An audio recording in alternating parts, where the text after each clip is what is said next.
Hello, everyone. It is Madeline Dale here with the Chapter Goddess, and I have another amazing author for you guys. I have Elizabeth Morris today, and she's going to do a brief intro and tell us about herself and her books. So, Elizabeth, go ahead and take it away. All right. My name's Elizabeth, and nobody calls me Elizabeth. It's actually Liz or Lizzie, but that's my author name.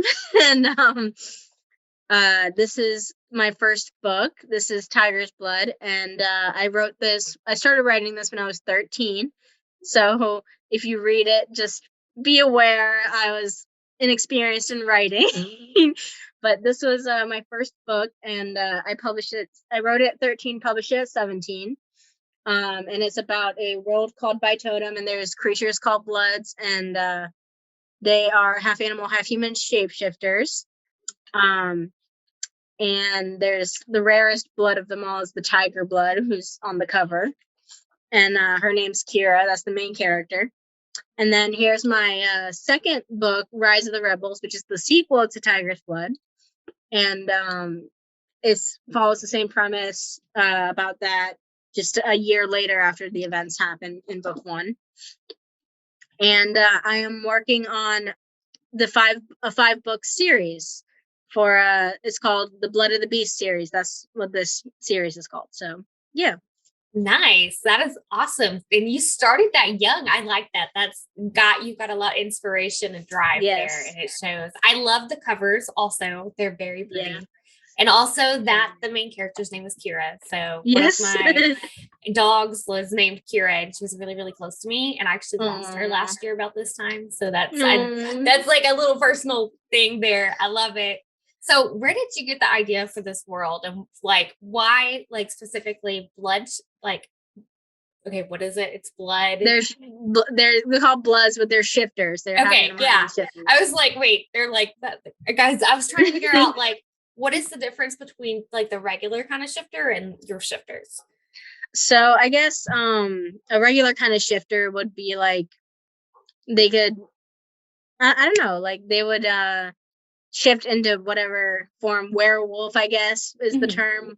So they could only shift into one animal. I guess for my shifters, it could be whatever animal you discover. So like for example, she discovers she's a tiger, and she can only shift it to a tiger, nothing else. So I guess that would be the difference. That is really cool. And like kind of different from, I guess, a lot of people compare it to Animorphs, but I think in Animorphs, there's a time limit on how long you can shift, I believe. But that's not the case with mine. Mine, you can shift at any time as long as you have the energy for it. Because same kind of energy you have to like wake up and go on a run, or any kind of energy that you exert. It's the same thing with the shifters. That makes sense. Yeah. So this world, you came up with it when you were 13, you said? Yes. Did you have anything that influenced it at that time?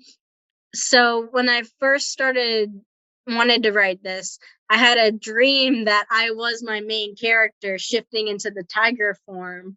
And I was just running through the fields, and it was kind of a pleasant dream. I was just running through the fields, and like I was like a tiger just crawling around. It was pretty cool.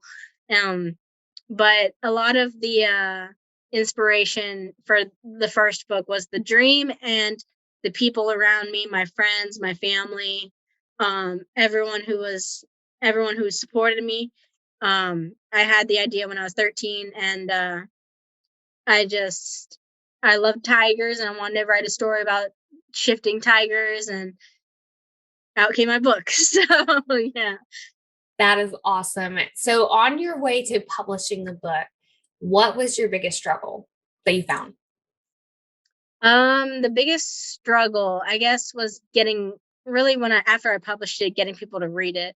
I sold maybe 20 copies the first day. And then after that, it was like maybe 1 copy a month. So, but I also published this under a different cover, and the other cover was not great. Yeah.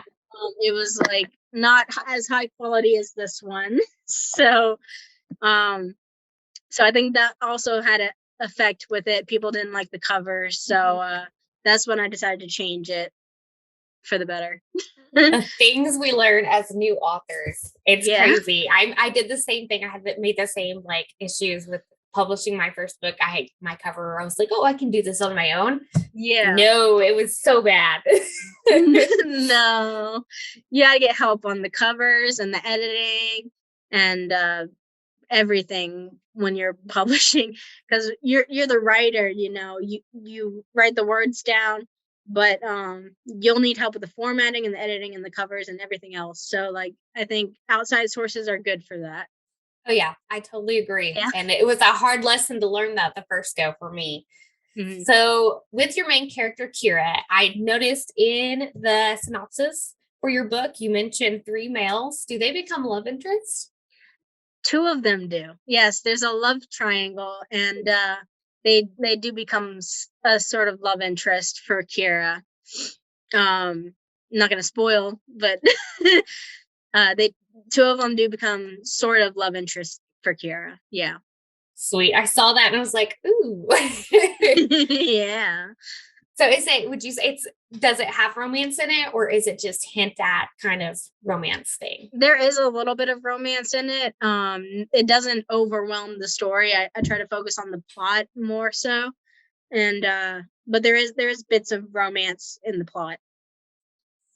Neat. That sounds like a good book. Yeah.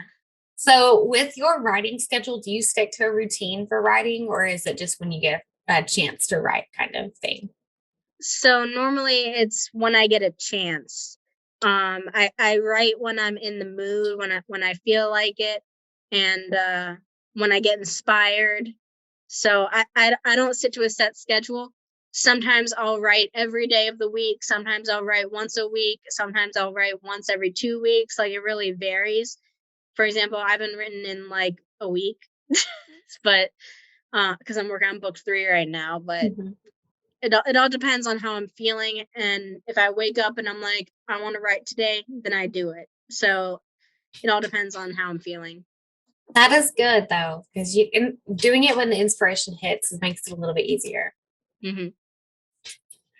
Awesome. So this book, is it young adult fantasy, or what would you classify the genre? So it's kind of hard classifying it. It's I would say it's young adult with adult themes.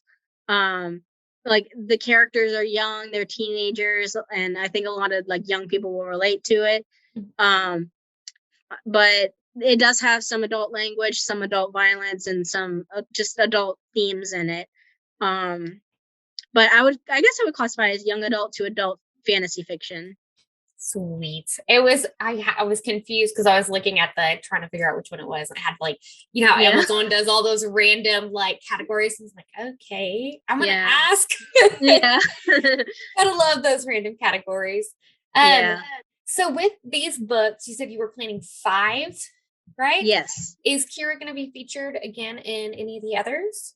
Yes, she is. She is in books 1 and 2 and currently in book 3. She's my main focus for this whole story. So she's in book 3 right now.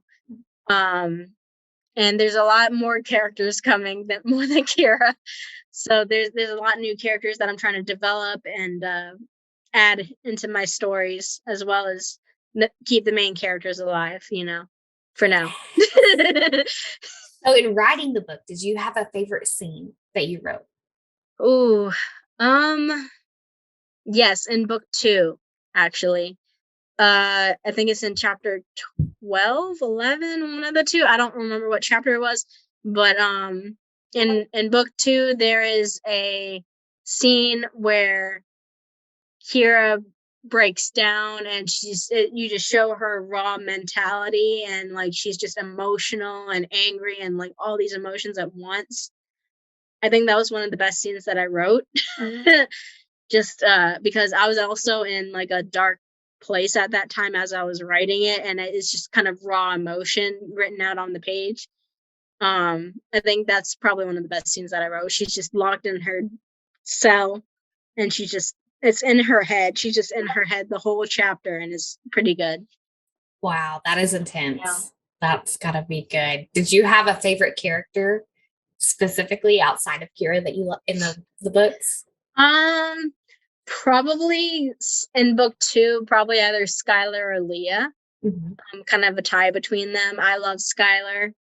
She's similar to Kira in a way, but she has her own sense of quirkiness and stuff. And then there's Leah, who's the comic relief. I say that lightly, but she's the comic relief character, and she loves to laugh at everything, even serious situations. She tries to turn a funny spin on it, and I think Leah is a really good side character, but she's one of my favorites. Sweet. Yes. Yeah. It's fun having those characters that kind of jump out at you as you write. Yeah. Would you say you're more of a planner or a pantser? I'm definitely a plotter. I think it's plotter or pantser, but I'm definitely a plotter because I have to have an outline of my book before I start writing it. So I will write. I will do main plot points, and then I'll do chapter by chapter by chapter of just like paragraphs, 1 to 2 paragraphs each, just to familiarize and write down what's going to happen in each separate chapter and stuff. So that'll be what I'll do, and then once my outline is complete, I'll get into writing. So nice. That should make it does that make it easier writing long term? It does make it easier writing long term because I can't remember every single detail. It's kind of like there's you have your outline, and then you go, okay, this is the basis of what I'm going to write. Now I just got to write between the lines, do a little detail work, and it makes it a lot easier just having a base on what's going to happen. Yeah. So, yeah. I'm a planter, so it I'll do a rough outline and it just goes to chaos because my characters tend to be like, nope, we're not going to do this. I'm like, fine. Okay. Yeah. They take over bad. Okay. So if there was one piece of advice you would give to a new author, what would it be? So I guess if you're a new author, writer, anything you write, I would suggest just write. Don't focus on the editing, don't focus on anything else. Just if you want to write something, just write it, get it on paper, get it on, I don't know, write it on somebody else's book, write it on anything you got. You can type it out. I would just say write, and then if you feel like you like what you write, then you're a writer. It doesn't have to be, cut and paste. It doesn't have to be black and white. It's just, if you want to write something, just write it. And that's kind of how I started. And when I wanted to write something, so I just wrote it. And if you complete it, if you write to completion, then I think you're a writer, you're an author. So my advice would be, if you want to start writing, just write anything. It can be anything you want. That is really good advice. Yeah. So saying that, with your editing process, do you wait till the very end to go back and start through edits, or do you edit? Yes, I do. I will write my whole first draft, not even worrying about editing. Unless there's a few misspellings, then I'll go back and fix it. But I'll go through my whole draft, and once my draft is completed, then I'll send it to my editor, and they'll let me know, you should add this, delete this, blah, blah, blah. And then we'll go back and forth through editing. So yeah, I save all my edits till later. I just want to get what I want written down first. So that's a great way to go. Yeah. It's so much easier, and you don't get lost in a random rabbit hole when you do that. Yeah. Okay. Go ahead and tell our readers where they can find you on social media and where they can find your books. All right. So my social media, my Instagram, Twitter, and TikTok recently are all on Liz Loves to Write, all one word, lowercase. So Liz Loves to Write for Instagram, Twitter, and TikTok. And then my Facebook is Elizabeth Morris. Those are the main socials. And you can find my books on Amazon. Goodreads, Barnes & Noble, Books A Million, anywhere they sell books. And recently my first book has an audiobook that is out now. I published it, I think, 10 months ago, I think. So yeah, I have my audiobook out now, and I'm working on the audiobook for book 2. So look out for that. Awesome. Well, thank you so much for being on the show today. Thank you for having me.